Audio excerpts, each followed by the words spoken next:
Hello to all my dear students, my name is Sumit Rana. बच्चों, आप सभी का आपके अपने YouTube channel Sumit Rana Bihar BSc classes, बोले तो एसआर बिहार बीएससी क्लासेस में बहुत बहुत स्वागत है। चैनल को अभी तक सब्सक्राइब नहीं किया है तो कर लीजिए, बेल आइकन दबा लीजिए, क्योंकि यहाँ पर जो भी वीडियो लेक्चर डाला जाएगा उसका नोटिफिकेशन सबसे पहले आप तक पहुंचेगा। जैसा कि आप लोग जान रहे हैं कि हम लोग बीएससी फर्स्ट ईयर के पहले सेमेस्टर की बॉटनी को यहाँ पर लेकर के चल रहे हैं, जिसमें ऑलरेडी हमने 4 लेक्चर्स आप लोगों तक प्रोवाइड कर दिए हैं। आज का जो हमारा लेक्चर है ये लेक्चर 5 है, जिसके अंदर हम लोग क्लासिफिकेशन ऑफ प्लांट किंगडम की सीरीज को आगे बढ़ाएंगे और ये पार्ट 2 रहेगा। पार्ट 1 में हम लोगों ने एल्गी के बारे में डिटेल में डिस्कस कर लिया था, पूरा का पूरा एल्गी को कवर कर लिया था। आज की क्लास में हम ब्रायोफाइट्स के बारे में डिस्कस करेंगे। ठीक है, किसके बारे में पढ़ेंगे बेटा? ब्रायोफाइट्स के बारे में पढ़ेंगे। बहुत विशेष पादप जगत के ये प्लांट्स होते हैं, इन्हीं के बारे में हमको आज कवर करना है। पूरा का पूरा डिटेल में हम यहाँ पर जाएंगे और ये पार्ट 2 में हम लोग डिस्कस करेंगे, क्योंकि यहाँ से बहुत सारे क्वेश्चंस आपके बनते हैं। इसी तरीके से यहाँ पर प्लांट किंगडम का जो क्लासिफिकेशन है, इसका पार्ट 2 पार्ट आज आ जाएगा। 3, 4, 5 जितने भी आगे रह जाएंगे उनको हम लोग धीरे धीरे यहाँ पर कवर करेंगे। और इसका जो पीडीएफ फाइल है वो आपको हमारे Telegram group SR Bihar BSc classes में मिलेगा। अगर आप लोग ज्वाइन नहीं किए अभी तक तो आप लोग ज्वाइन कर जाइए। जो मेन चैनल है वहां पर उसका लिंक शेयर किया गया है, सुमित राणा बीएससी क्लासेस जो टेलीग्राम चैनल है वहां पर इसका लिंक शेयर किया गया और उसका पूरा का पूरा पीडीएफ फाइल आपको हूबहू वहीं पर मिल जाएगा। चलिए बच्चों, आगे स्टार्ट करते हैं।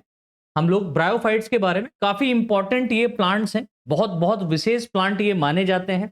जैसा कि आप सभी देख पा रहे हैं, एक तरफ हिंदी इंग्लिश मिक्स लिखा हुआ है और दूसरी तरफ इसी का कन्वर्जन इंग्लिश में आपको कंटेंट मिल जाएगा। जो हमारे इंग्लिश मीडियम वाले बच्चे हैं उनको भी दिक्कत नहीं होगी। आप अपना यहाँ पर इंग्लिश में नोट्स पढ़ते चलिए, साथ में लिखते चलिए, और जो मैं समझा रहा हूं उसको आप लोग यहां से समझ लीजिए। ठीक है, चलिए स्टार्ट करते हैं। ब्रायोफाइट्स, ठीक है, ब्रायोफाइट्स क्या होते हैं? तो इसमें कुछ खास बातें हैं, पहले उन खास बातों पर हम लोग चर्चा कर लेते हैं जो कि इंपॉर्टेंट हैं आपके ऑब्जेक्टिव क्वेश्चन से रिलेटेड। जैसे सबसे पहला पॉइंट देखिए, यहां पर लिखा गया है कि ब्रायोफाइट्स टर्म को रॉबर्ट ब्राउन ने प्रपोज किया था। ब्रायोफाइट टर्म किसने दिया? तो रॉबर्ट ब्राउन ने दिया। ठीक है, फिर जब ब्रायोफाइट टर्म हमने देख लिया तो ब्रायोफाइट्स को भी कहीं ना कहीं पढ़ा जाता होगा। तो ब्रायोफाइट्स को जिस किताब के अंदर हम लोग पढ़ते हैं उस बुक को कहते हैं ब्रायोलॉजी, या उस ब्रांच को कहते हैं ब्रायोलॉजी। ठीक है, तो ब्रायोफाइट्स की स्टडी को ब्रायोलॉजी कहते हैं। अभी जो ब्रायोलॉजी है, इस ब्रायोलॉजी को तो किसी ना किसी ने बनाया होगा, वैसे थोड़ी ना ये आसमान से उतरी पुस्तक है ना? ये किसी बहुत सदियों पुरानी है, हमारे साइंटिस्ट ने इसको लिखा है ना? तो ब्रायोलॉजी जो टर्म है या ब्रायोफाइट जो टर्म है वो रॉबर्ट ब्राउन ने दिया। और ब्रायोलॉजी की अगर हम लोग बात करें तो फादर ऑफ ब्रायोलॉजी किसको माना जाता है? हेडविग को माना जाता है। मोस्ट ऑफ बुक्स में आपने देखे होंगे कि फादर ऑफ ब्रायोलॉजी कौन है? हेडविग है। और हेडविग साहब ने मॉसेस के ऊपर बहुत बहुत कार्य किया था, मतलब इनके ऊपर ज्यादा से ज्यादा स्टडी की थी। जो मॉसेस हैं उन पर स्टडी किया था, तो हेडविग को माना जाता है, ये सही बात है। लेकिन कुछ वैज्ञानिकों के अनुसार ब्रायोलॉजी के फादर कैवर्स को मानते हैं। तो बहुत सारे मिसअंडरस्टैंडिंग हो जाती है बच्चों के अंदर, वो कमेंट्स करते हैं कि सर आप हेडविग बता रहे हैं लेकिन इस बुक में तो कैवर लिखे हुए हैं। तो भाई, कुछ वैज्ञानिक कैवर्स मानते हैं, अगर आप उनकी बुक फॉलो कर रहे हैं तो कैवर्स लिखा होगा, अगर आप एनसीईआरटी को फॉलो कर रहे हैं तो जाहिर सी बात है हेडविग लिखा होगा। ठीक है, इंडियन ब्रायोलॉजी की अगर हम लोग बात करें, अब हम लोग भी पीछे नहीं किसी से, तो हमारे यहाँ पर भी एक शिवराम कश्यप साहब हुए हैं जिन्होंने ब्रायोलॉजी के ऊपर बहुत बहुत, ब्रायोफाइट्स के ऊपर बहुत बहुत अध्ययन किया, और ये फादर ऑफ इंडियन ब्रायोलॉजी माने जाते हैं। तो फादर ऑफ इंडियन ब्रायोलॉजी कौन है बेटा? प्रोफेसर शिवराम कश्यप जी है। ठीक है, बहुत बहुत अध्ययन किया इन्होंने। आगे देखिए लिखा हुआ है ब्रायोफाइट्स फर्स्ट लैंड प्लांट होते हैं। ऐसा माना जाता है कि इनका ओरिजिन एक्वाटिक प्लांट से हुआ है और ये वाटर से लैंड पर आए हैं, क्योंकि कुछ ब्रायोफाइट्स में एक्वाटिक प्लांट के सिमिलर कैरेक्टर पाए जाते हैं। ठीक है, देखिए ब्रायोफाइट्स का ओरिजिन कैसे हुआ, अगर हम इसकी बात करें तो ब्रायोफाइट्स के ओरिजिन की बात हम ये कर रहे हैं कि ब्रायोफाइट्स जो डेवलप हुए हैं वो एक्वाटिक प्लांट से ही आए हैं, क्योंकि इससे पहले हम लोगों ने एल्गी के बारे में डिटेल में पढ़ा पढ़ा है ना? तो एल्गी जो हैं वो टोटली एक्वाटिक प्लांट्स हैं, जलीय पौधे माने जाते हैं। मतलब प्लांट्स नहीं है एक्चुअल में, वो एक्वाटिक लिविंग ऑर्गेनिजम्स हम ये कह सकते हैं, प्लांट जैसे हैं, क्योंकि कलरफुल भी एल्गी होते हैं। और एल्गी से ही कहीं ना कहीं ये माना जाता है कि एल्गी से ही इनका डेवलपमेंट हुआ है, ब्रायोफाइट्स का डेवलपमेंट हुआ है। जब वाटर के अंदर बहुत ज्यादा कमी रही होगी किसी ना किसी चीज की, जिसकी वजह से इनको लैंड के ऊपर आना पड़ा, और ये लैंड पर आने की घटना एक बहुत बहुत विशेष घटना रही जिससे इवोल्यूशन ऑफ लाइफ शुरू हो गया। ठीक है, तो जब इवोल्यूशन पढ़ेंगे तो वहां पर बड़ा मजा आएगा उसको पढ़ने में। तो ब्रायोफाइट्स फर्स्ट लैंड प्लांट माने जाते हैं, क्योंकि ऐसा देखा गया है कि जो ब्रायोफाइट्स होते हैं ये लैंड के ऊपर ग्रो करते हैं। लेकिन खास बात क्या है कि लैंड पर तो ग्रो करते हैं, लेकिन इनको रिप्रोडक्शन के लिए पानी की रिक्वायरमेंट होती है। तो पानी जहां पर होता है वहीं पर आप देखेंगे, स्पेशली काई को अगर आप देखें तो काई जो है वो एक प्रकार का ब्रायोफाइट है। ठीक है, तो लैंड प्लांट माने जाते हैं। इनका ओरिजिन एक्वाटिक प्लांट से माना जाता है। एक्वाटिक प्लांट से क्यों माना जाता है बेटा? क्योंकि इन ब्रायोफाइट्स के अंदर एक्वाटिक प्लांट के सिमिलर कुछ कैरेक्टर पाए जाते हैं, जैसे एक्वाटिक प्लांट में एयर कैनाल का पाया जाना। तो एयर कैनाल मेनली कहां मिलते हैं? एक्वाटिक प्लांट्स में मिलते हैं, लेकिन ये ब्रायोफाइट्स में भी देखे गए हैं। तो ऐसा माना जाता है कि ब्रायोफाइट्स का जो ओरिजिन हुआ है वो पानी से ही हुआ है। ठीक है, यहां तक क्लियर हुआ? अब देखिए, जो एक्वाटिक ब्रायोफाइट्स हैं वो कौन कौन से हैं? तो इसमें आपका आपका पहला आता है रिक्सिया फ्लूटेंस। ठीक है, दूसरा आता है रिक्सियो कार्पस नेटेंस, और तीसरा यहां पर आता है राइला। ठीक है, फुल्ली अडॉप्टेड फॉर वाटर। तो ये विशेष बात आपको याद रखनी है कि हमने अभी देखा कि फर्स्ट लैंड प्लांट है, मतलब ये लैंड के ऊपर ही पाए जाते हैं। लेकिन कुछ ऐसे भी ब्रायोफाइट्स हैं जो एक्वाटिक रूप में जाने जाते हैं, फुल्ली अडॉप्टेड होते हैं पानी के अंदर। ठीक है, पानी के अंदर पाए जाने वाले ब्रायोफाइट्स का नाम लिखिए। तो आप कहेंगे सर रिक्सिया फ्लूटेंस। रिक्सिया फ्लूटेंस एक एक्वाटिक ब्रायोफाइट्स है।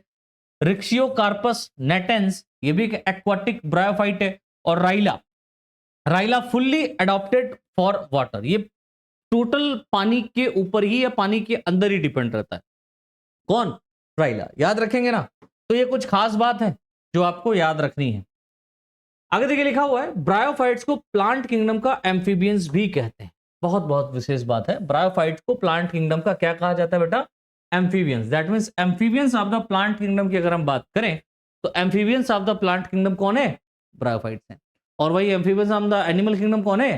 तो सारे के सारे मेंढक जो आते हैं, है ना, फ्रॉग हो गया, और भी बहुत सारे यहां पर हैं। तो उनको हमने कहां रखा है? एम्फीबिया में रखा है। और एम्फीबिया का मेन फंक्शन क्या होता है कि एम्फीबियंस कहने का मतलब हो गया कि ऐसे एनिमल जिनके अंदर रिप्रोडक्शन तो हो सकता है कि बाहर हो, ठीक है, एक्वाटिक ना हो, एक्वाटिक भी हो सकता है और लैंड के ऊपर भी हो सकता है।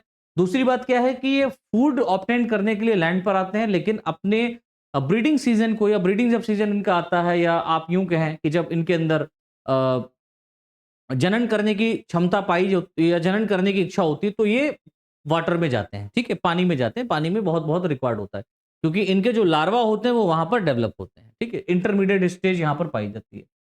तो ब्रायोफाइट्स को प्लांट किंगडम का एम्फीबियंस भी कहते हैं, क्योंकि ये भूमि पर पाए जाते हैं तथा इनको अपनी लाइफ साइकिल को कंप्लीट करने के लिए, यानी कि फर्टिलाइजेशन कराने के लिए वाटर की आवश्यकता होती है। तो इन्हें एम्फीबियस नाम द प्लांट किंगडम क्यों कहते हैं? क्योंकि ये भूमि पर पाए जाते हैं। मुख्य रूप से ये कहां मिलने हैं बेटा? लैंड्स पर मिलने हैं। और इनको अपनी लाइफ साइकिल को कंप्लीट करने के लिए, यानी कि फर्टिलाइजेशन की क्रिया करने के लिए पानी की आवश्यकता होती है। बिना पानी ये फर्टिलाइजेशन नहीं कर सकते। ठीक है, आगे देखिए लिखा हुआ है ब्रायोफाइट्स में बिना वाटर के फर्टिलाइजेशन नहीं होता। ये अभी मैंने बताया, और ये पॉइंट लिखा हुआ भी है, ये स्पेसिफिक पॉइंट है। ब्रायोफाइट को सक्सेसफुल लैंड प्लांट नहीं माना जाता। सक्सेसफुल लैंड प्लांट कब कहेंगे? जब ऐसे प्लांट जो टोटली डिपेंड होते हैं लैंड्स के ऊपर, यानी कि अपना जो भी कार्यभार है, अपना ग्रोथ करना, रिप्रोडक्शन करना, फूड ऑपरेट करना, ये सारा का सारा लैंड के ऊपर ही करें, भूमि के ऊपर ही करें। पानी को सिर्फ ये अपने पोषक तत्वों को एब्जॉर्ब करने के लिए या फोटोसिंथेसिस के लिए यूज करें। ठीक है, लेकिन रिप्रोडक्शन का प्रोसेस यहां पर ना हो, तो उनको हम कहते हैं फुल्ली अडेप्टेड प्लांट। ठीक है, fully successful land plant. Successful land plants हम मानते हैं किनको? जो अ, अपना रिप्रोडक्शन वाटर में नहीं करते, जैसे टेरिडोफाइट से शुरू हो जाएगा। लेकिन यहां पर आप देख रहे हैं ब्रायोफाइट्स को हम सक्सेसफुल लैंड प्लांट नहीं मानते हैं। क्यों नहीं मानते बेटा? क्योंकि ब्रायोफाइट्स में वैस्कुलर टिश्यू बोले तो जाइलम एंड फ्लोएम एब्सेंट होता है। तो ये भी एक बहुत बहुत विशेष बात है कि जाइलम और फ्लोएम का पाया जाना ये एक एक्वाटिक कैरेक्टर ना होकर के टेरेस्ट्रियल कैरेक्टर होता है। ठीक है, और ब्रायोफाइट्स में ये नहीं मिलता, तो इसीलिए इसको हम सक्सेसफुल प्लांट नहीं कहते हैं। आगे देखिए लिखा हुआ है इनमें वैस्कुलर टिश्यू ना पाए जाने के कारण ये अधिक हाइट वाले भी नहीं होते। इनके अंदर वैस्कुलर टिश्यू नहीं है, तो इनका हाइट भी ज्यादा नहीं होता। ठीक है, ब्रायोफाइट में वाटर कंडक्शन का कार्य मृदुतक बोले तो पैरेन्काइमा करता है। तो ये भी बात याद रखिएगा, जो वाटर कंडक्शन कर रहा है, अब जाइलम और फ्लोएम पाया जाएगा तभी तो फूड और वाटर कंडक्ट किया जाएगा। यहां पर वाटर कंडक्शन कराने के लिए कौन पाया जाएगा, तो यहां पर वाटर कंडक्शन कराने के लिए पैरेन्काइमा पाया जाता है, मृदुतक पाए जाते हैं, ठीक है, जो कि एक प्रकार का लिविंग टिश्यू होता है। एक प्रकार का क्या होता है बेटा, लिविंग टिश्यू होता है, इस बात को याद रखिएगा। ये ब्रायोफाइट्स में वाटर को कंडक्ट कराने के लिए पाया जाता है। आगे देखिए नेक्स्ट पॉइंट लिखा हुआ है, ब्रायोफाइट्स में रूट नहीं पाई जाती। बहुत बहुत विशेष है बात ये, ब्रायोफाइट में रूट नहीं पाई जाती है। ब्रायोफाइट का stem like, leaf like structure function के आधार पर हाइयर प्लांट के स्टेम और लीफ के सिमिलर होता है। देखिए यहां पर कुछ खास बात है, उसको समझें। ब्रायोफाइट में रूट नहीं मिलता है, यहां पर राइजोइड्स आपको देखने को मिलेगा लेकिन रूट नहीं मिलेगा, रूट एब्सेंट है। लेकिन ब्रायोफाइट का जो स्टेम लाइक मतलब तना सम, तने के जैसा, तना नहीं है, ठीक है, स्टेम लाइक संरचना है लेकिन स्टेम नहीं है, इस बात को याद रखना। तो स्टेम लाइक और लीफ लाइक, पत्ती जैसी संरचना पाई जा रही लेकिन पत्ती नहीं है, ठीक है। तो स्टेम लाइक, लीफ लाइक संरचना कार्य के आधार पर हायर प्लांट के स्टेम और यानी कि जो उच्च कोटि के पादप हैं उनके तना और लीफ के समान होता है, तथा इनमें रूट के स्थान पर मूलाभास, इस बात को याद रखिएगा, राइजोइड्स पाए जाते हैं। तो रूट एब्सेंट होकर के रूट की जगह पर क्या मिल रहा है बेटा, राइजोइड्स मिल रहे हैं, ठीक है। आगे देखिए लिखा हुआ है, मोस्ट ऑफ ब्रायोफाइट्स नम व छायादार, मॉइस्ट एंड शेडी प्लेसेस पर ग्रोथ करते हैं, ठीक है, स्थान पर ग्रोथ करते हैं। अर्थात ब्रायोफाइट्स छाया प्रिय मतलब सीजियोफाइट प्लांट होते हैं, ठीक है। तो ब्रायोफाइट्स कैसे पादप होते हैं, तो आप कहेंगे सर सीजियोफाइट प्लांट होते हैं। सीजियोफाइट कहने का मतलब क्या होता है, सीजियोफाइट कहने का मतलब होता है जो नम और छायादार स्थानों पर देखने को मिलते हैं। अच्छा जी, यहां पर कुछ खास बात ये लिखी गई है, ये तो जनरल फीचर हो गया। हम थोड़ा सा इसकी लाइफ साइकिल के बारे में भी डिस्कस करते हैं, लाइफ साइकिल ऑफ ब्रायोफाइट, ठीक है। इसके आगे हम चर्चा करेंगे नेक्स्ट टॉपिक की, लेकिन अभी हम बात करेंगे life cycle of bryophyte. Bryophyte में जो लाइफ साइकिल है वो कैसे होती है, किस तरीके से चलती है, उसको समझना, ठीक है। देखिए लिखा हुआ है, ब्रायोफाइट्स का main plant body haploid cell का बना होता है। अब आप समझें, इसका जो मुख्य प्लांट बॉडी है बेटा किसका है, हैप्लॉइड है, यानी कि डिप्लॉइड सेल यहां पर नहीं है, हैप्लॉइड है। बोले तो जाइगोट बना था लेकिन जाइगोट के अंदर मियोसिस डिवीजन हो गया, जिसकी वजह से इनकी बॉडी हाफ हाफ सेल में डिवाइड हो गई। अब हाफ सेल में डिवाइड होने का मतलब हाफ क्रोमोसोम, हाफ सेल कहने का मतलब हो गया हाफ क्रोमोसोम वाली सेल में डिवाइड हो गई। अब जब हाफ क्रोमोसोम वाली सेल में डिवाइड हो जाएगी तो जाहिर सी बात है इनका बॉडी कैसा हो जाएगा, अगुणित हो जाएगा, हैप्लॉइड हो जाएगा। तो ब्रायोफाइट का जो मेन प्लांट बॉडी होता है वो हैप्लॉइड सेल का बना होता है। ये हैप्लॉइड सेल गैमीट का निर्माण करते हैं, अतः इसे युग्मकोद्भिद बोले तो गैमेटोफाइट कहते हैं। अब यहां पर ये जो ब्रायोफाइट्स के स्ट्रक्चर्स प्रेजेंट हैं, ठीक है, ब्रायोफाइट का यहां पर जो स्ट्रक्चर पाया जा रहा है वो युग्मकोद्भिद टाइप का है, बोले तो गैमेटोफाइट प्रकार का है। और ये गैमेटोफाइट टाइप क्यों है, क्योंकि ये गैमेट को प्रोड्यूस करेगा, डायरेक्ट गैमेट बना देता है। गैमेटोफाइट जो गैमीट बनाता है वो हैप्लॉइड होता है। अब जाहिर सी बात है जो गैमेटोफाइट है, जो गैमीट का फॉर्मेशन कर रहा है वो ऑलरेडी हैप्लॉइड है, तो गैमीट भी कैसे होंगे, हैप्लॉइड होंगे। इसका जो स्पोरोफाइट होता है, स्पोर्स बनाते हैं, ठीक है, जो डिप्लॉइड होते हैं।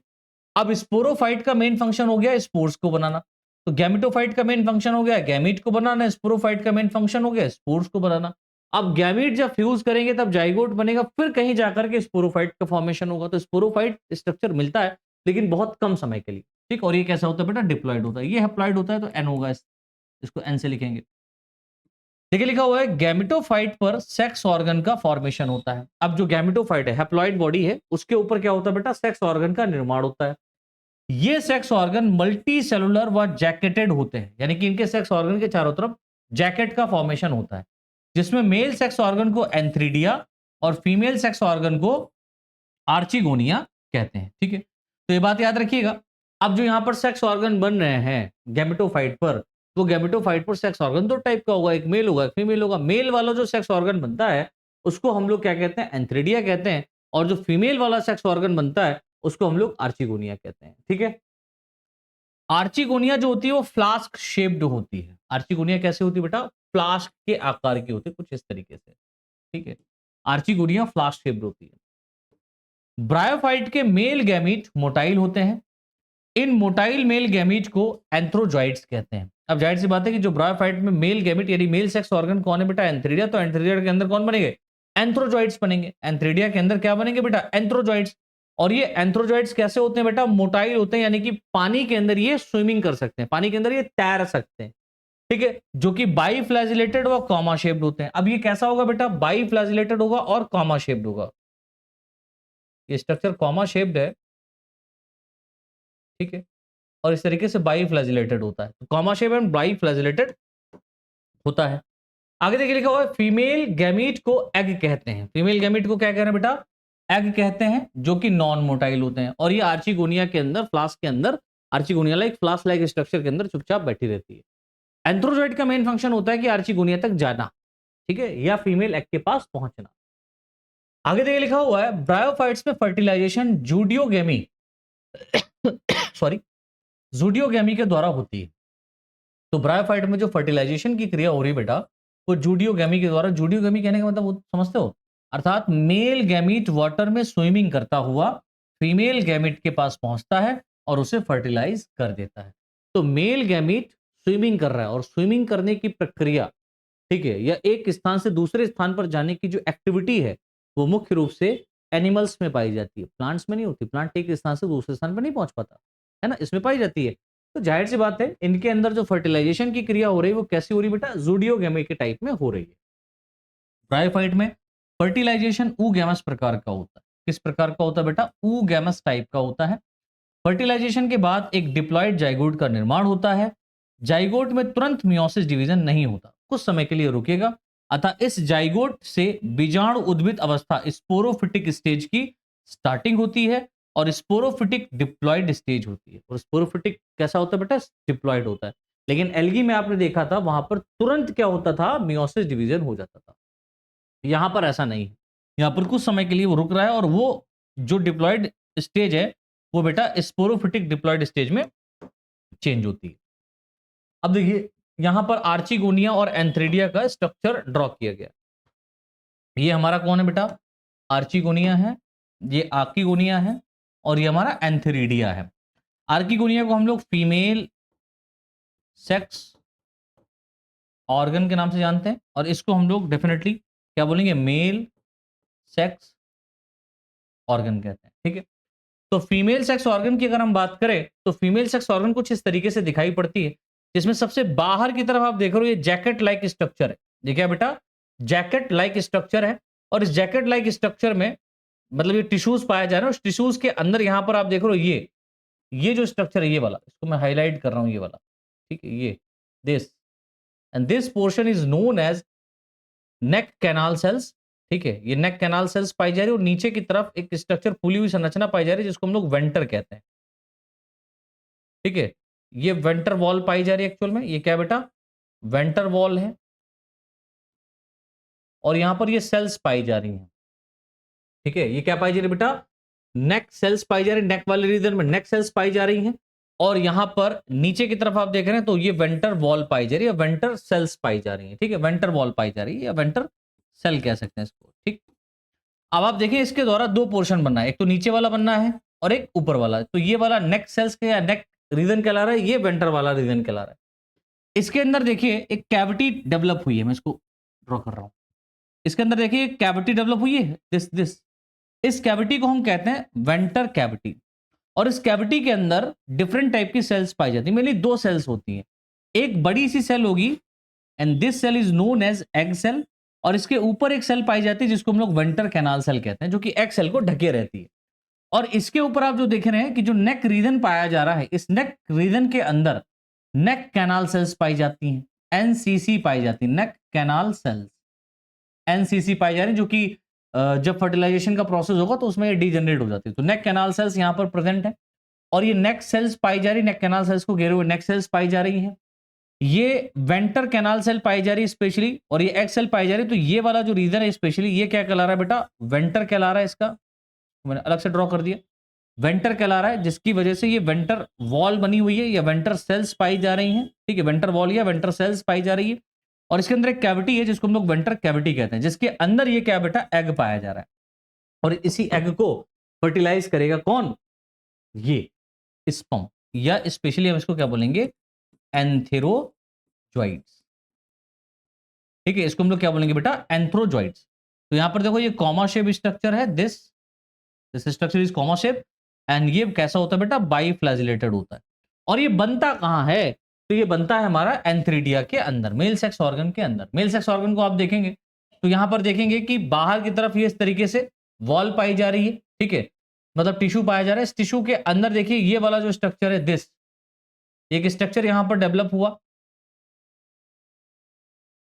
एक स्ट्रक्चर डेवलप हो रहा है, ये भी सेल्स का ही बना हुआ स्ट्रक्चर है, जो कि किससे अटैच रहता है बेटा, स्टॉक से अटैच रहता है।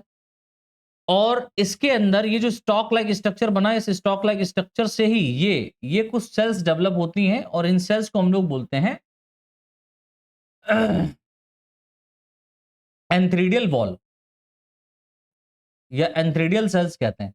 इनको क्या कहते हैं बेटा, एंथ्रीडियल सेल्स या वॉल, सेल की मिलकर के बनी तो एंथ्रीडियल वॉल हो गया, ठीक है।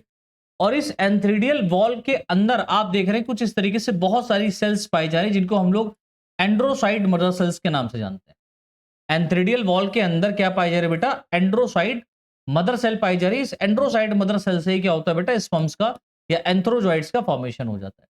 यहां पर आप देखेंगे एक ऑस्टियोल पाया जा रहा है, एक छिद्र पाया जा रहा है। जब ये डेवलप होकर के बाहर निकलेंगे, मतलब डेवलप हो जाएंगे, तो यहां से ये बाहर निकल जाएंगे, और ये एंथ्रीडियल चैम्बर पाया जा रहा है, जहां पर बहुत सारा न्यूट्रिशन रहता है, खाते पीते और बाहर निकल जाते हैं, ठीक है। तो इस तरीके से यहां पर एंथ्रीडिया और आर्चिगोनिया का स्ट्रक्चर आपने समझ लिया, ठीक है। आगे देखिए कुछ खास बात लिखी है कि ब्रायोफाइटा में फर्टिलाइजेशन के बाद, ये कुछ खास बातें हैं आगे आपको पढ़नी है, लाइफ साइकिल के अंतर्गत इसको रखिएगा।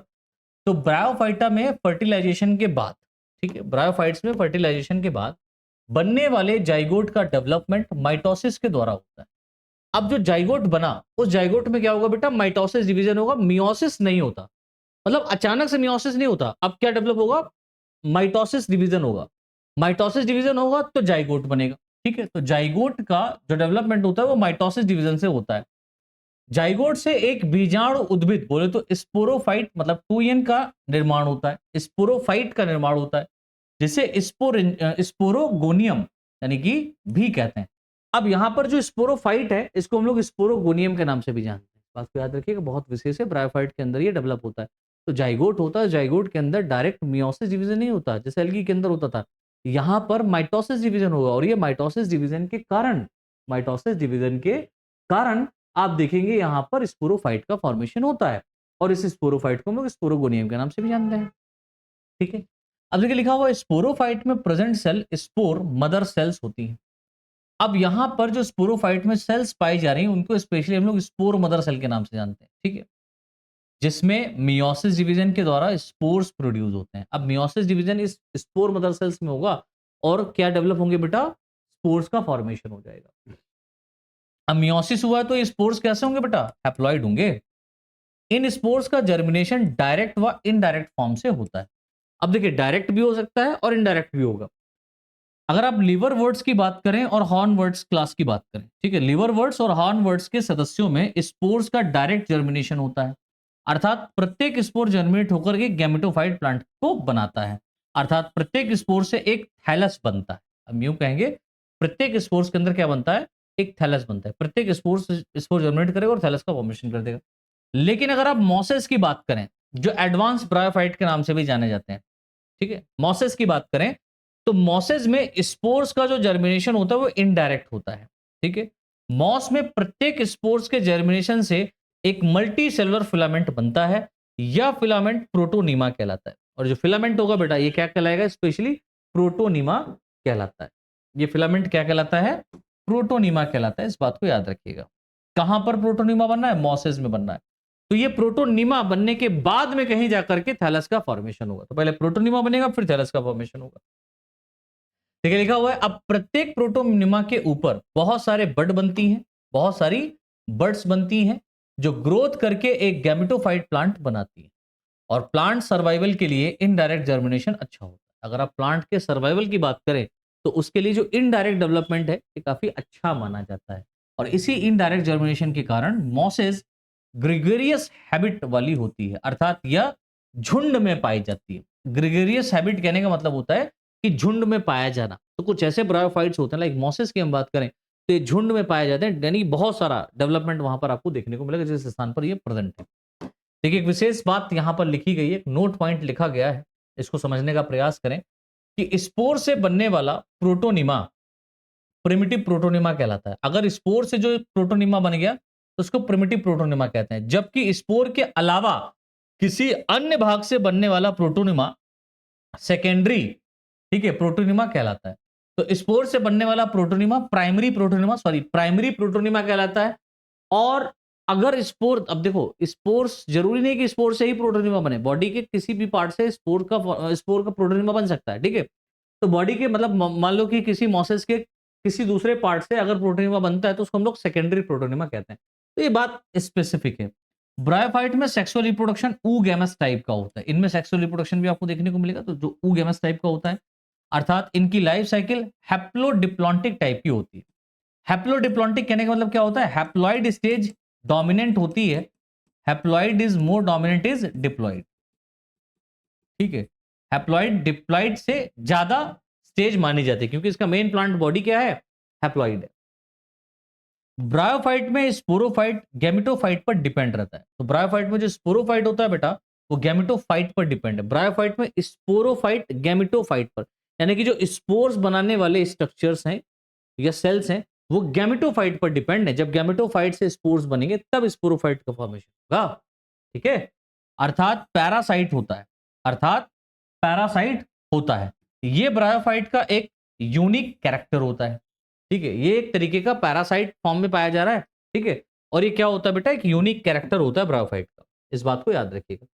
यहां पर देखिए एक लाइफ साइकिल को ड्रॉ किया गया है, आई होप आप लोगों को अच्छे से दिखाई पड़ रहा होगा, जिसमें यहां आप देखेंगे कि गैमेटोफाइट स्टेज है, यानी कि ये हैप्लॉइड स्टेज पाई जा रही है। ये कैसी स्टेज है बेटा, हैप्लॉइड फेज यहां पर देखने को मिल रही है। और ये बेटा डिप्लॉइड, ये डिप्लॉइड फेज यहां पर ड्रॉ की गई है। हैप्लॉइड फेज और डिप्लॉइड फेज यहां पर ड्रॉ की गई है। तो हैप्लॉइड फेज को यहां से इस तरीके से हमने डिवाइड कर दिया, ठीक है। तो नीचे वाला हैप्लॉइड हो गया, ऊपर वाला डिप्लॉइड फेज हो गया। हम लोग हैप्लॉइड फेज को पहले समझते हैं क्योंकि हैप्लॉइड यहां पर कैसी है, डोमिनेंट है। तो हैप्लॉइड में आप देखिए क्या होता है कि सबसे पहले जो स्पोर मदर सेल्स हैं उनसे क्या बन जाएंगे बेटा, स्पोर्स का फॉर्मेशन हो जाएगा। और स्पोर्स कैसे होते बेटा, हैप्लॉइड होते हैं। स्पोर्स में डायरेक्ट या इनडायरेक्ट डेवलपमेंट होगा, आपको पता है कि स्पोर्स में कैसा होगा, डायरेक्ट या इनडायरेक्ट डेवलपमेंट हो रहा है, डायरेक्ट या इनडायरेक्ट डेवलपमेंट हो रहा है, जिसके जर्मिनेशन के द्वारा, जिसके जर्मिनेशन के द्वारा क्या होगा बेटा, गैमेटोफाइट का निर्माण होता है। किसका निर्माण होता है, गैमेटोफाइट। आप लोग इसको स्क्रीनशॉट ले लीजिएगा। और गैमेटोफाइट भी कैसा होता है बेटा, हैप्लॉइड होता है। गैमेटोफाइट के ऊपर आपको पता है कि मेल और फीमेल सेक्स ऑर्गन क्या होंगे बेटा, डेवलप होंगे। तो मेल सेक्स ऑर्गन को हम लोग बोलते हैं एंथ्रीडिया, क्या कहते हैं, एंथ्रीडिया। और फीमेल सेक्स ऑर्गन को हम लोग बोलते हैं आर्किगोनिया, ठीक है। ये सब हैप्लॉइड होते हैं बेटा, ये हैप्लॉइड है, ये भी हैप्लॉइड है। आर्किगोनिया को हम लोग ऊगोनिया के नाम से भी जानते हैं। आर्किगोनिया को हम लोग किस नाम से जानते हैं बेटा, ऊगोनिया के नाम से भी जानते हैं। अब एंथ्रीडिया से क्या डेवलप होंगे बेटा, गैमेटोफाइट्स यहां पर डेवलप होंगे। गैमेटोजेनेसिस होगी, मतलब यहां पर क्या होगा बेटा, गैमेटोजेनेसिस होगी, स्पेशली क्या होगी, गैमेटोजेनेसिस होगी। और गैमेटोजेनेसिस से एंथ्रीडिया से क्या डेवलप होंगे बेटा, एंथेरोजॉइड्स डेवलप होंगे, एंथ्रोजॉइड्स, है ना। और इससे क्या डेवलप होगा, एग डेवलप होगा। एग आर्चिगोनिया के अंदर फ्लास्क शेप स्ट्रक्चर में ही रहता है। अब ये एंथ्रोजॉइड्स होंगे, ये वाटर में रिलीज किए जाएंगे और ये तैरते तैरते कहां आ जाएगा, एग के पास आ जाएगा। दैट मीन्स हम सीधे कह सकते हैं कि एग और एंथ्रोजॉइड्स का क्या हो जाएगा बेटा, फ्यूजन हो जाएगा। और फ्यूजन होने से किसका निर्माण होगा बेटा, जाइगोट का निर्माण होगा। फ्यूजन होने से किसका निर्माण हो गया, जाइगोट का फॉर्मेशन हो गया। और ये जाइगोट 2n है। अब इस जाइगोट के अंदर समझिएगा, इस जाइगोट के अंदर डायरेक्ट मियोसिस डिवीजन नहीं होता, तो इसमें अब होगा माइटोसिस डिवीजन। इसमें क्या होगा, माइटोसिस। माइटोसिस होगा तो जाइगोट स्पोरोफाइट का फॉर्मेशन करेगा। किसका फॉर्मेशन करेगा बच्चों? स्पोरोफाइट का निर्माण किया। ठीक है, स्पोरोफाइट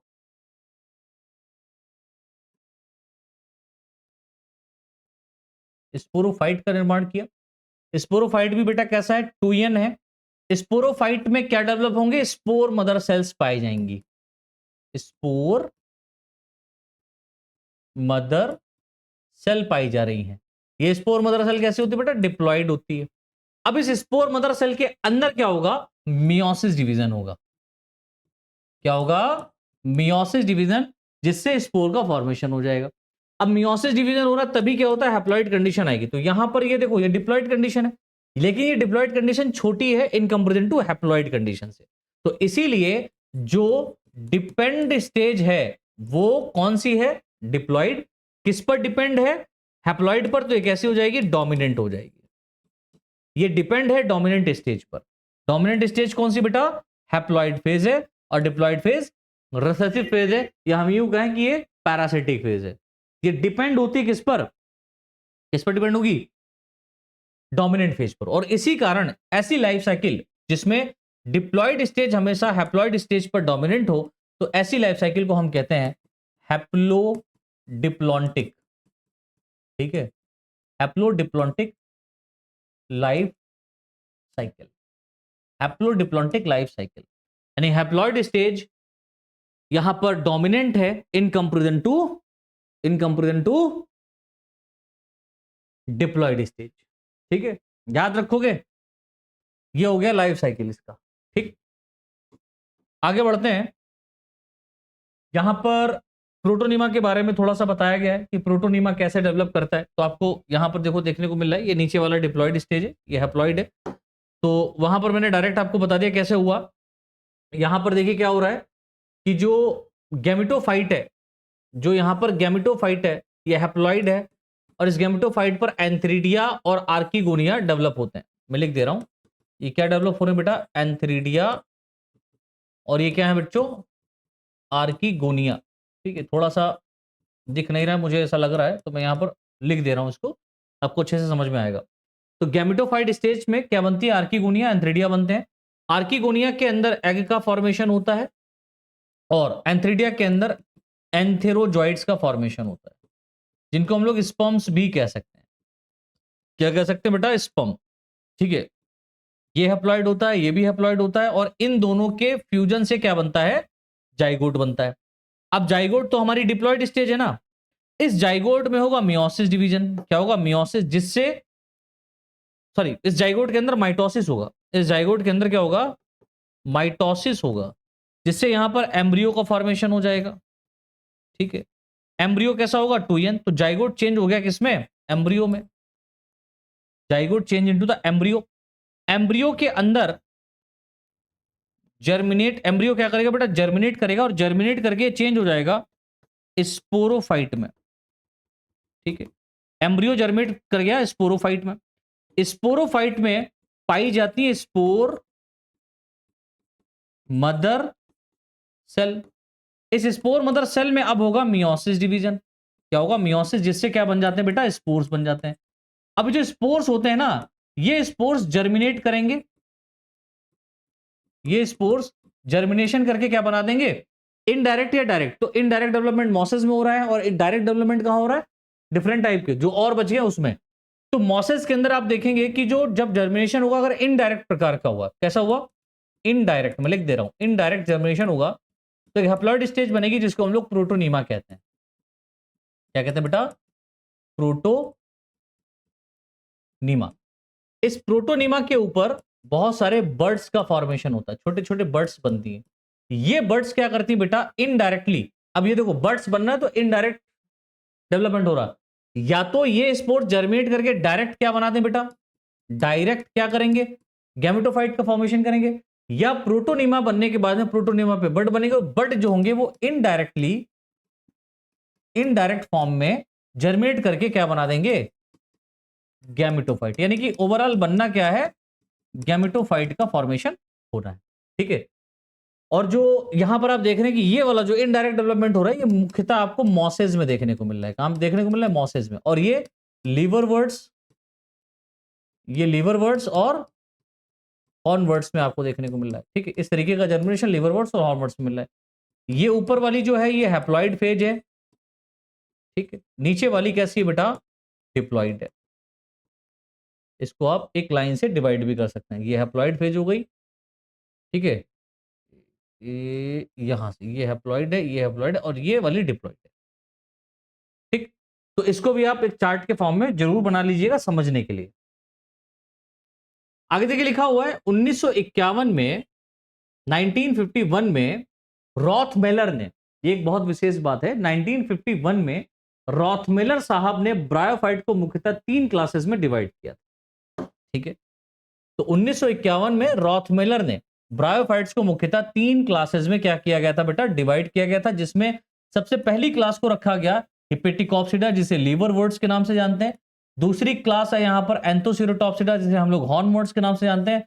और तीसरी हमारी है ब्रायोप्सिडा, जिसे हम लोग मसाई या मॉसेस के नाम से जानते हैं। इस पर कंप्लीट हमने डिटेल में पूरा पढ़ाया हुआ है आपके एप्लीकेशन के ऊपर। यहां पर ये मुझे बहुत इंपॉर्टेंट नहीं लग रहा है, तो इसलिए इसको यहां पर हम ड्रॉप कर रहे हैं। वैसे तो सब बना हुआ है, पीडीएफ में आपको हो सकता है कि प्रोवाइड कर दिया जाए। ठीक है, ये पीडीएफ में हो सकता है आपको मिल जाए। वैसे तो ये 3 क्लासेस इंपॉर्टेंट है, क्लासिफिकेशन ही हमको देखना है, तो ब्रायोफाइट्स में 3 क्लासेस यहां पर दी गई है। लाइफ साइकिल ये सब मैंने आप लोगों को आज की क्लास में समझा दिया। नेक्स्ट क्लास में हम लोग पार्ट 3 में क्लासिफिकेशन ऑफ टेरिडोफाइट और जिम्नोस्पर्म्स के बारे में डिस्कस करेंगे। ठीक है, तो आज के लिए इतना ही। बहुत बहुत धन्यवाद। वीडियो समझ में आई है, पसंद आई है तो लाइक करो, शेयर करो अपने साथियों के साथ में डिटेल में। और एप्लीकेशन के ऊपर डिटेल्ड स्टडी हमने कराई है, डिटेल में सारा कुछ पढ़ाया हुआ है, तो आप वहां से भी पढ़ सकते हैं बहुत बहुत मिनिमम प्राइस के साथ में। चलिए, तो आज के लिए इतना ही। बहुत बहुत धन्यवाद आप सभी को। शेयर करिए क्लास को ज्यादा से ज्यादा, चैनल को सब्सक्राइब कीजिए और बेल आइकन दबाना बिल्कुल मत भूलिए। जब भी वीडियो लेक्चर यहां पर अपलोड किया जाएगा, सबसे पहले आप तक उसका नोटिफिकेशन पहुंचेगा। इसके लिए इतना ही। बहुत बहुत धन्यवाद।